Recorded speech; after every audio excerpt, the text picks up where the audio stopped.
जी doctor साहब, आज सुन्नत डेज़ है, आज पिजामा कर रहे हैं, आप कुछ बताएंगे इसके बारे में? पिजामा थेरेपी जो है ना सुन्नत थेरेपी है ही, जैसा कि सब जानते हैं इसके बारे में। और इससे होता क्या है, ख़ास तौर से ये चीज़ बहुत ज़रूरी है कि इससे होता क्या है।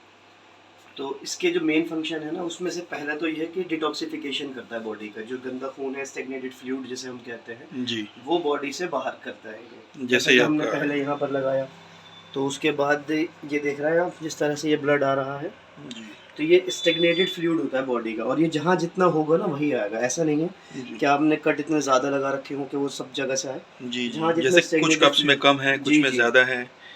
जी। इट मीन्स तो फ्लूइड वहाँ पर ज़्यादा है, जहाँ से ज़्यादा आ रहा है जी जी, स्टेगनेट। तो जहाँ जितना फ्लूइड स्टेगनेटेड होगा वो उतना ही आएगा यहाँ पर। ये इसकी खासियत है हिजामा की, खास तौर से।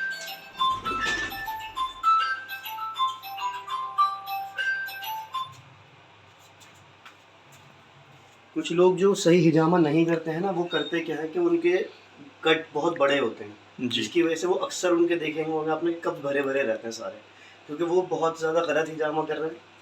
और वो बहुत ज़्यादा वेस्ट करते हैं ब्लड का यहाँ पर, ज़बरदस्ती। बहुत लोगों ने एक मिथ बना लिया है कि जहाँ ज़्यादा खून आया उसी को एक अच्छा हिजामा माना जाएगा, अदरवाइज़ वो नहीं मानते। जी, लेकिन ये बिल्कुल गलत चीज़ है, क्योंकि ये एक थेरेपी है, स्टेगनेटेड फ्लूइड की है। यूनानी की, खालिस यूनानी की ये थेरेपी है। और इसका जो मकसद है वो है इस्तेफ़राग मकामी, मकामी तौर पर इस्तेफ़राग कर देना। तो जहाँ फ्लूइड इकट्ठा हुआ हुआ है उसे इस तरह से रिलीज़ कर देना बॉडी से। तो उसके लिए हमारा यही होता है। अभी कप्स अपने लगे हुए हैं, तो अभी 2-3 मिनट हम अभी और लगाएंगे, उसके बाद फिर हम इसे रिलीज़ कर देंगे कप्स को।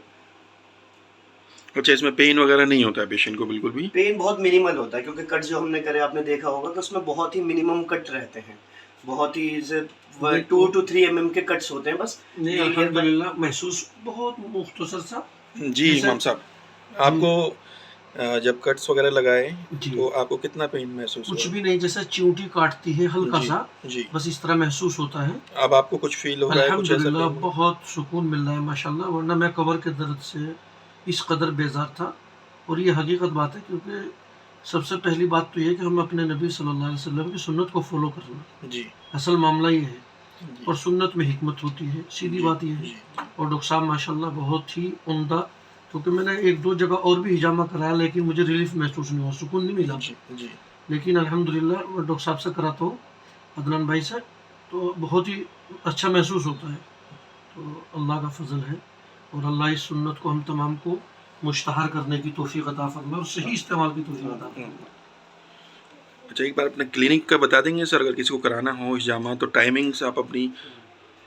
क्लिनिक में दरियागंज में हमारी ये क्लिनिक है, जी, जैसे आप यूनिवेल। देख रहे हैं, जी, जी, यूनिवेल। ये कूचा चलान के अंदर कीकर वाली मस्जिद के पास ये क्लिनिक है हमारी। और डेली सुबह 11:30 बजे से लेकर 5 बजे तक की टाइमिंग डॉक्टर रहती साहब ये है। कब इधर जी, और ढीला होगा? संडे के अंदर जो है हमारी टाइमिंग वही सुबह 11:30 बजे से 3 बजे तक रहती है। तो अपॉइंटमेंट लेकर भी आप आ सकते हैं, डायरेक्ट भी आ सकते हैं, इसी इसमें अगर आप आते हैं तो। जी, जी। तो जैसे ईज़ी है, कन्वीनिएंट है आना। आप मोती महल की साइड से भी आ सकते हैं, बाहर गोलचा भी है, वहाँ से भी आ सकते हैं आप, दोनों ही हैं। जस्ट उसके बैक साइड में ही है हमारा ये क्लिनिक। जी। तो आप कितने टाइम से कर रहे हैं सर, मुझे डॉक्टर हिजामा साहब? करते हुए अप्रॉक्स 12 साल हो गए। 2011 से मैं हिजामा कर रहा हूँ।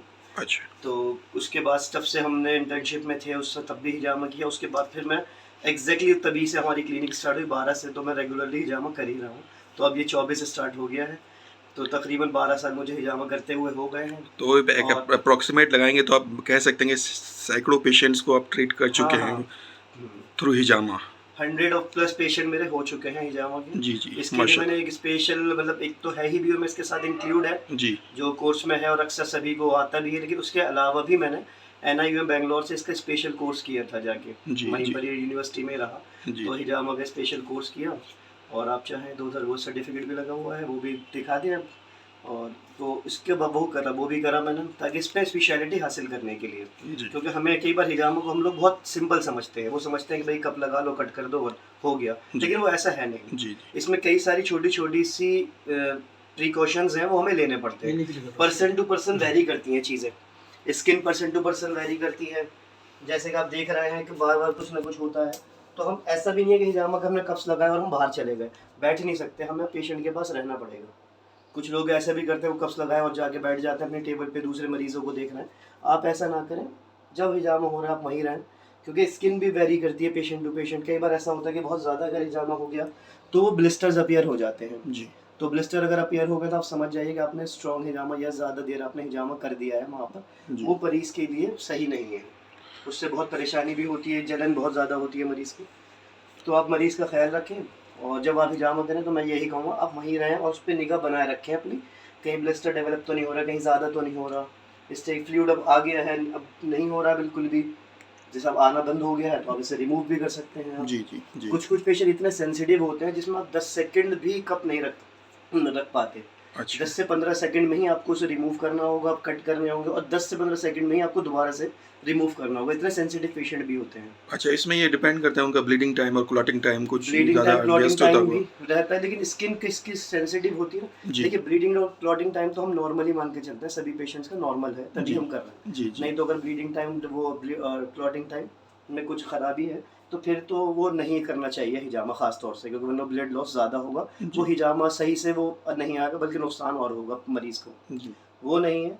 बाकी जो मैं कहना चाह रहा था वो ये है कि वो स्किन वेरिएशन के अकॉर्डिंग हमें सेंसिटिविटी को चेक करते हुए हिजामा करना होता है। जी जैसे कि कहीं स्ट्रॉन्ग हिजामा हो गया, आपने सक्शन बहुत ज़्यादा दे दिया, तो भी एक वो परेशानी है, वो भी हिजामा थेरेपिस्ट को ही करना होता है कि वो ठीक से हिजामा करें, एकदम से प्रॉपर सक्शन, उनका जो सक्शन की जितनी ज़रूरत है उतना ही दें, ज़्यादा सक्शन ना करें, ज़्यादा फोर्सफुली ना करें। तो ये सब चीज़ों का हमें ध्यान रखना होता है।